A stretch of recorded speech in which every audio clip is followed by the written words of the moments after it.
Alright, what's going on YouTube? Welcome back to the channel. I know I've been behind on uploading schedules and stuff, but cards are just taking a really long time to come in mail. I've also been trying to get stuff together, possibly start recording some live duels and stuff. Recently went to a tournament at a really cool shop, and I went undefeated. It was super cool.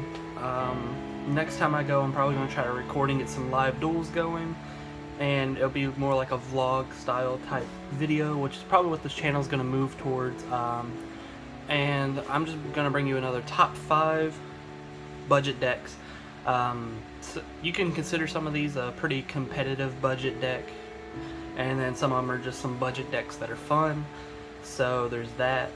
But if you do enjoy this kind of content, let me know down in the comments, and I'll keep doing these top 5 budget decks, or top 5 decks or anything like that, just any kind of top 5 decks really I'll start doing more of.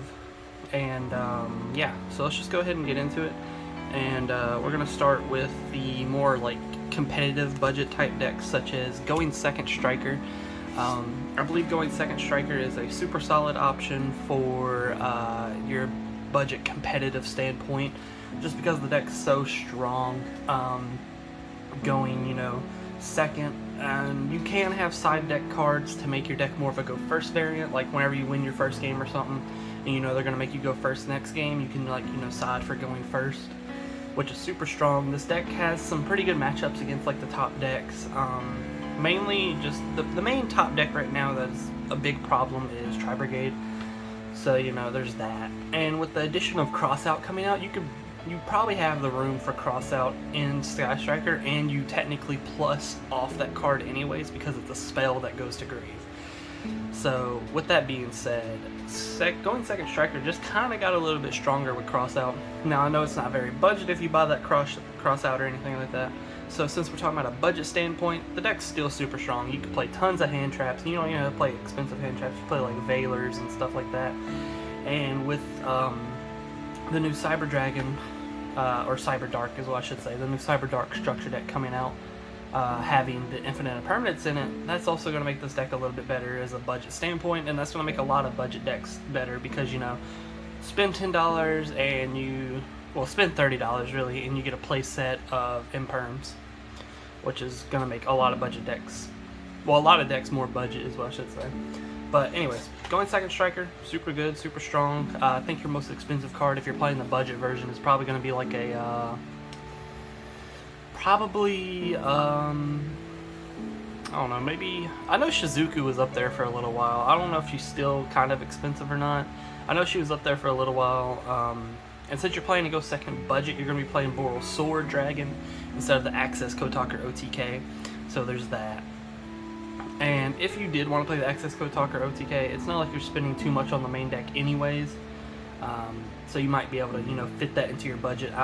It just really depends on what you consider budget versus what I consider budget. So what I consider budget is you picking up the Boral Sword Dragon for your OTK strat. But anyways, that's enough about the Go Second Striker. Let's go ahead and move on. Ultrageist. I thought about putting this before the Going Second Striker, but I don't think Ultrageist has that great of a matchup when it comes to other decks and stuff. I still think it's super good budget deck, like super solid. But I think it has an issue with the fact that Harpy's Feather Duster's running around, Lightning Storm's running around, Twin Twisters, Cosmics. There's just so much back row removal that's running around right now. It's kind of scary to play such a back row heavy deck to want to put it above Sky Striker, but it can be above Sky Striker, it cannot be. There's no really, I couldn't really decide which one should be first, which one should be second, but I do think Ultrageist is still a very solid one to pick up, because you do have Judgments that you could play Strikes, you can play all these super powerful traps, and the deck is really deadly actually.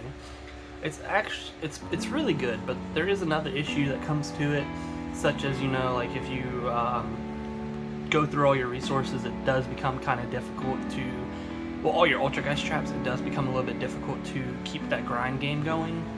But it doesn't really matter because usually you can sweep up the game pretty quickly if you just stop enough stuff, your opponent's just going to hit a wall eventually, and then you can start doing all your like summons and linking off for bigger monsters and just hitting them in the face. So there is that. The deck, again, super solid, super cheap. I'm not really too sure what your most expensive card would be, because there's a lot of, you know, like traps that you can cut for even cheaper traps. So let's just say you play the Judgments and you play, you know, let's say your most expensive trap you play is, I don't know, let's say maybe Judgment. I don't know, because like there's so many options for traps to make this deck, you know, like a very specific expensive card. Maybe Multi-Faker. I don't know what Multi-Faker is at right now, actually. I haven't checked them in a little while. I think you can get them pretty cheap though. So I can't really specify what the most expensive card is. Like I said, because there's just so many things you could change, like trap-wise. You could play so many different traps in this deck just to make it even more budget. And it's just really hard to pinpoint that most expensive card. But yeah, Ultrageist, a pretty competitive budget deck, I would say. Definitely worth picking up. As for another one that I think you can somewhat consider a competitive budget deck, that would be Dinos. Now I'm not talking about, like, you know, pure Dinos or anything. I'm talking more or less about the scrap Dino build, which is pretty strong but can be a little bit more pricey. You can play, you know, like your more budget-friendly prints of cards for this deck. And the what's that level 1? The level 1 Dino, he got a reprint in the Mega Tins, so he's way more accessible now, which is great. Like, it is fantastic. That made the deck way cheaper with that level 1 Dino getting reprinted. It's the little diamond alligator. I can't remember his name. I know it starts with an A, but I can never remember his name for some reason. Ever. He'll be up on the screen anyways, so, you know, y'all get to see him. But as for the most expensive card, I'll probably put it up on the screen because I'm blanking out on what could possibly be the most expensive card. I'm thinking, you know, probably like Savage or something, maybe. One of those, possibly. I think you play Hulk in the deck, so I guess you could consider Hulk pretty expensive. This deck, I would say you could still build it at a pretty budget price. My version of budget, I'll go ahead and get this out of the way. My version of budget is like 200 and lower, maybe 230 and lower, just because, like, I don't think 230 is that much for a deck. I feel like that's very affordable for most people. And if your budget's even lower, you could still build a pure Dino version of this deck and still do pretty good. You could build a pure going second version and still do pretty well with it, because Ultimate Conductor Tyranno is just a very scary card to go against. It would have a harder time against, like, you know, Tri-Brigade and stuff, because they tend to just do link monsters, which is a bit of an issue. But if you go against stuff like, you know, Virtual World, you'd have a great time against that deck, because you just turn everything face down, smack all of it, and, you know, move and just keep going with your plays. Like, that's great. But yeah, that's pretty much like the last competitive budget deck, I guess you could say. As for, you know, just like a more, these last two are just like more fun budget decks that are worth picking up and trying, such as Generator. Generator is another like trap heavy base kind of deck almost, that also revolves around the monsters, the bigger monsters I should say, like your big boss monsters, because well, they're considered bosses. So it revolves around your big boss monsters, a couple traps, and the big thing that it revolves around is the field spell, I believe. Like, the field spell is probably the most not expensive, that's not what I was about to go for. The most important card on the deck, because that's what really makes the deck pop off, which is the weakness to this deck. So, like, getting rid of the field spell is pretty much the biggest flaw to this deck, because if they hit that field spell, you're kind of struggling at that point. But there are other things you could do without that field spell that still makes this deck pretty good, such as, you know, you play a pretty good bit of traps. So if you do get stuck there, at least you have traps to back you up and stuff. And there are still other plays without the field spell. It's just that the field spell makes your boss monsters even better, and it's just, you know, a whole different thing there. And it's just very solid, very, very solid, fun deck that I think is worth picking up. As for another really fun deck that got some support and a set, I can't remember, trying to think of it. I can't right now. It got a new spell that made the deck less bricky, and that's For Hire. For Hire used to have an issue with, if your normal summon was stopped, you just could not play after that. But with the new rookie for hire, rookie recruit, rookie, what is it? I'll put the card up on the screen. I can't remember exactly what the card is. I think it's like recruit for hire or something like that. Basically, it just allows another summon to happen. So that's what's important about it, basically. Because now, instead of, like, let's say your normal summon gets stopped, you can activate that spell and still keep going, which was the issue before.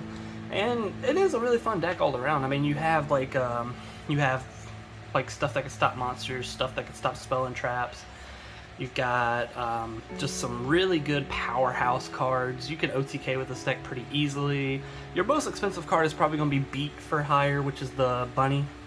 Again, I'll put most of these cards up on the screen for like your most expensive and you know all that, and probably put like a little price down below it so you know you can get an idea of it. But this is pretty much going to be the last card, as you know, because that was all 5. So yeah, that's pretty much all the decks that I wanted to really talk about. I know I missed a lot of points with it. I'm just trying to get, you know, things going here. I was trying not to make it too long, but I ended up making it a little bit longer than I'd like. So we're just going to cut it here. Hope you guys enjoyed it. Like, comment, subscribe, and I'll see you guys in the next one.